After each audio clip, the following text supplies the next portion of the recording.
Hello friends, અત્યારે આ રીંગણનો ઓળો નવી રીતે બનાવવાનો વિડીયો બહુ જ વાયરલ થયો છે. તો આ રીતે રીંગણનો ઓળો બનાવવાથી ડિફરન્સ કેટલો આવે છે તમે જે સિમ્પલવાળો બનાવો છો એના કરતાં. તો આજે હું તમને આખી રેસીપી અને એનો મારો અનુભવ કેવો રહ્યો, ટેસ્ટ કેવો રહ્યો, બધું જ તમને આ વિડીયોમાં જણાવવાની છું. વિડીયો નોલેજેબલ લાગે તો લાઈક જરૂરથી કરજો અને ચેનલ પર નવા હો તો સબસ્ક્રાઈબ જરૂરથી કરી લેજો આવા નવા વિડીયોઝ માટે.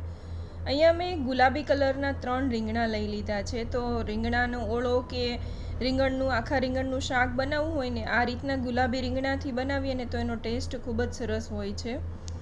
અને આવા એકદમ કૂણા ઓછા બીવાળા પસંદ કરી તો એનો ઓળો ખૂબ જ સરસ થાય છે. તો આને આપણે આવી રીતે દાંડલીનો પાર્ટ કાઢી, લીફનો પાર્ટ કાઢી ને સર્કલમાં પતલા સ્લાઇસમાં કટ કરી લેવાના છે.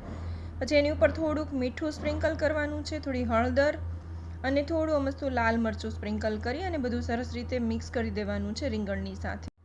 આનાથી રીંગણની ઉપર મીઠું ને હળદર ને બધું સરસ રીતે ચડી જશે. હવે એક લોઢી લઈ લેવાની છે, એની ઉપર આપણે 2 ટેબલસ્પૂન જેટલું તેલ મૂકી અને આ સ્લાઇસ બધી આવી રીતે મૂકી દેવાની છે ફ્રાય કરવા માટે. ઉપર પણ થોડુંક તેલ નાખવાનું છે. એક સાઈડ ફ્રાય થઈ જાય 1 થી 2 મિનિટમાં થઈ જશે અને એને પલટી કરી લેવાનું છે. અને પછી આવી રીતે બંને બાજુ સરસ રીતે શેકાઈ જાય ને એટલે એને આપણે લઈ લેવાનું છે. તો આવી જ રીતના પહેલાં બધા રીંગણના જે સ્લાઇસ છે એને ફ્રાય કરીને તૈયાર કરી લેવાના છે. હવે અહીંયા મેં કાંદા લીધા છે, તો 2 મોટી સાઇઝના કાંદા લીધા છે, એની પણ સ્લાઇસ કરીને આપણે આવી રીતે ફ્રાય કરવાના છે. એની સાથે જ મેં 15 થી 20 લસણની કળી લીધી છે, એને પણ આપણે સાથે જ મૂકી દેવાની છે. એને પણ બંને સાઈડ સરસ રીતે ફ્રાય થાય એ રીતે ફ્રાય કરી અને લઈ લેવાની છે. તો સૂકા કાંદામાં પણ ખૂબ જ સરસ ટેસ્ટ આવી જશે.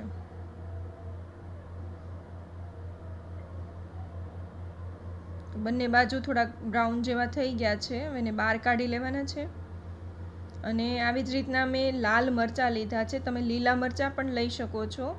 તો તીખાશવાળા છે લાલ મરચાં. અને એની સાથે જ 3 ટમેટાં લીધા છે. ટમેટાના પણ મીડિયમ સાઇઝની સ્લાઇસ કરી અને આવી રીતે બંને સાઈડથી ફ્રાય કરી લેવાના છે. વચ્ચે થોડું તેલની જરૂર હોય તો એડ કરતું જવાનું છે. અને મેં અહીંયા ચોપર લીધું છે, મારું ફૂડ પ્રોસેસર. તમે એને રસી ચોપરમાં પણ આવી રીતે ચોપ કરી શકો છો. તો હું તો બધું મિક્સ જ કરી દઉં છું કેમ કે અંદરથી બધું જ ચડી ગયું છે. તો કાંદા, ટમેટાં, મરચાં, લસણ એ બધું જ આપણે આની અંદર એડ કરી અને ચોપ કરી લેવાનું છે. તો આ મારું મેગી રિયોનું ફૂડ પ્રોસેસર બહુ જ સરસ છે, મિક્સર સાથે એટચ થઈ જાય છે. અહીંયા 3 ઇંચ આદુનો ટુકડો લઈને હું આની અંદર જ એડ કરી દઉં છું. આની લિંક હું આઈ બટનમાં આપી દઉં છું, તમે એ વિડીયો પણ મારો જોઈ શકો છો.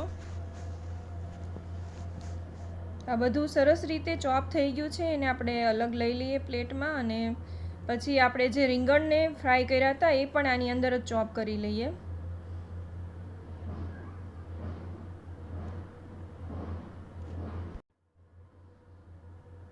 ચોપરમાં રીંગણ પણ સરસ રીતે ચોપ થઈ ગયા છે. હવે આપણું કામ બહુ આસાન થઈ ગયું છે. આ બધું જ રેડી છે. હવે અહીંયા એક પેનની અંદર 2 ટેબલસ્પૂન તેલ લેવાનું છે, એમાં થોડુંક જીરું એડ કરી, 1/4 ટીસ્પૂન હિંગ એડ કરી અને સૌથી પહેલાં લીલા કાંદા નાખવાના છે. તો અહીંયા 1 કપ જેટલા લીલા કાંદા છે, સૌથી પહેલાં મેં એડ કર્યા છે અને 1 મિનિટ સાંતળાવા દીધા. અને પછી એમાં જ આપણે અડધો પોણો કપ જેટલું લીલું લસણ એડ કર્યું છે.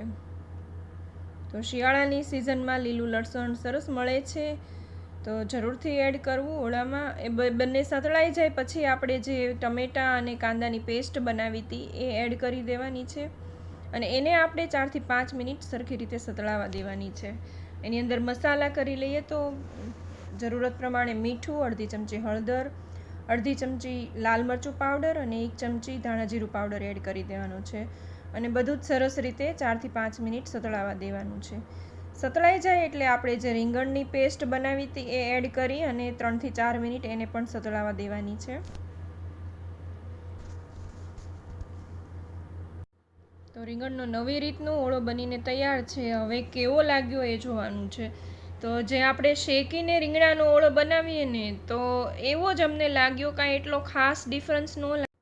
તો રીંગણ શેકીને જે બનાવીએ છીએ એ ઓળો જલ્દીથી બની જાય છે અને એ થોડો તેલમાં ઓછું ચીપચીપ લાગે છે, જ્યારે આમાં થોડુંક તેલ વધારે અંદર ખાવામાં આવતું હોય ને એટલું ઉપર પડતું તેલ લાગે છે.